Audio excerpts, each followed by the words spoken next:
Meantime, President Trump's daughter, Ivanka, stumping for tax reform. She was at a town hall in Pennsylvania to make the pitch for expanding the child tax credit. The cost of raising a child has gone up so much while wages have stagnated, often frustrating a parent's ability to provide for their children in that regard. Joining us now to discuss the child tax credit and more, Florida Senator Marco Rubio. I guess you have an earpiece. You heard the latest tweets.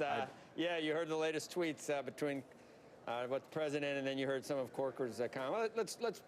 Well, let's talk what we were going to talk about and trying to use tax reform, Senator, to make it family friendly and that pro-family in tax reform. How can we do that?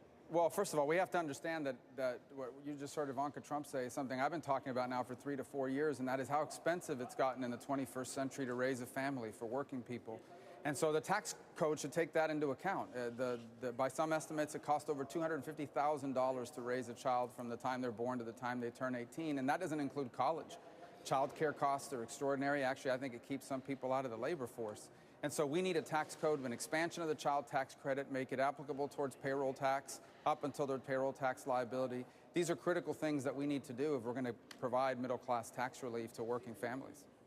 You know, Senator, I'm glad you bring this up because I've started thinking just about the larger debate around taxes. And there's two things that we can kind of do as a nation, or maybe there's a way to do both of them. One is to bring the rates down as low as possible so that you have a very low corporate rate, very low individual rates. The other is to use the tax code to really incentivize people or reward people, working families who are working so hard to raise people, or people who you want to incentivize to save money, like the 401k plans. Is there a way to keep all those behavioral sort of things in the tax code and also get rates lower, or is there a trade-off that has to be made there? Well, I think there is, and that's what we're working towards. And in fact, the outline kind of provides that. I mean, what we need is two things. On the business and corporate side, we want to make sure that we have a tax code that's globally competitive. And then on the personal side, that we're delivering relief to the people that need it most to help them with the cost of living.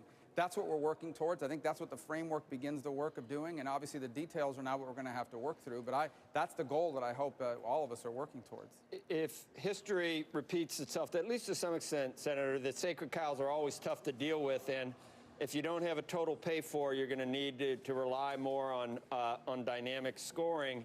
Is that the way this is headed? And is that you've got enough Republicans to pass this? Will everyone be on board? Or well, tax reform. Yeah, tax reform has to be graded dynamically because that's the reason why we're doing it.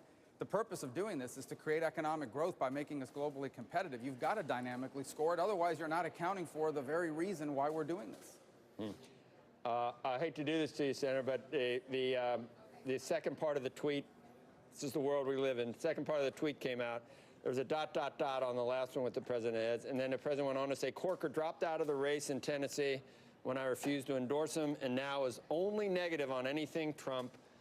Look at his record. So do you figure Corker, just now that we're talking about it, is he on board with tax reform when it's all said and done, or do you think? I think he will be. Look, I think he will be. All that other stuff is interesting to cover, but it has nothing to do with the work we're doing. I'm going to stay focused on the task at hand, which is fixing our tax code, reducing regulations, ultimately working on our debt, restoring our national security, and I'm making sure we have a good foreign policy. Let's stay focused on the task. We'll leave the drama to other people. Hey, Senator, I don't know if you saw the Wall Street Journal today. This is totally off topic, but it's something that's getting kind of interesting, and that is, it's an opinion piece, Comey and Mueller imperil the rule of law. It basically says that the former FBI directors historically have been much tougher investigating Republicans than Democrats.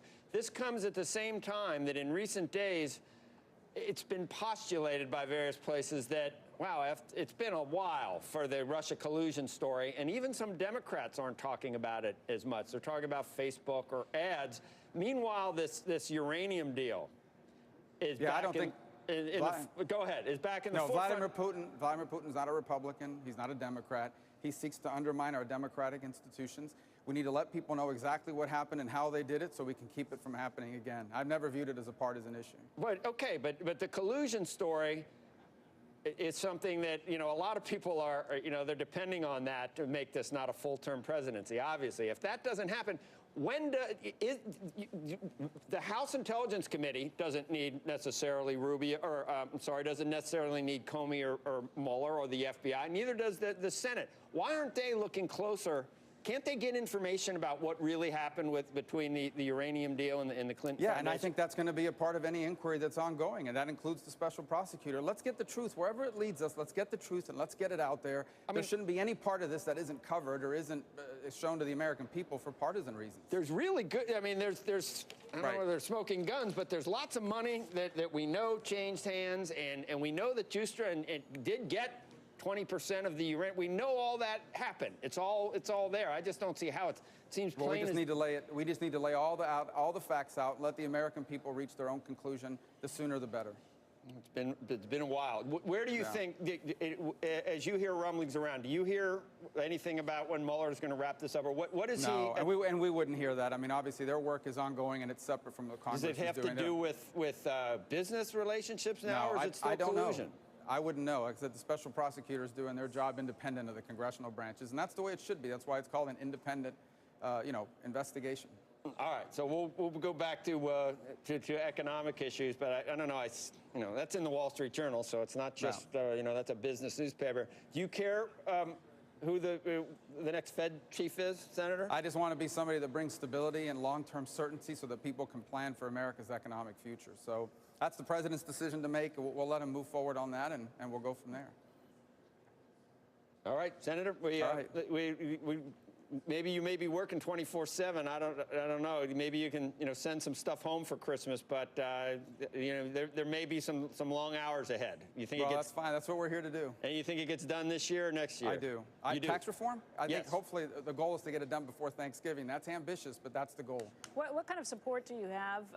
We mentioned Ivanka Trump has been pushing this, the credit for working families. What kind of support? It's amazing how much a lot of the support has grown over the last few weeks on it, and I think it's because the realization that the only way we're going to be able to deliver middle-class tax cuts is through an expansion of the child tax credit. So it's amazing to see the number. We've got real momentum. We got to run it through the finish line here to get it in there and get it done. Oh, I got one more, because Michelle, Michelle Caruso Cabrera, Senator, I know. She says that you know a lot about Venezuela. They've been very active and vocal. There's a big bond payment coming up on Friday. If they miss it and default, do you think the U.S. is prepared for the potential fallout if they don't pay? Well, I think the world markets are going to react to that. So only their creditors are. And look, this is where they're headed anyway. I mean, this is where they do not have an economy. They've made terrible economic decisions. They're stealing the treasure of the people of Venezuela. This is where they were going to wind up anyway.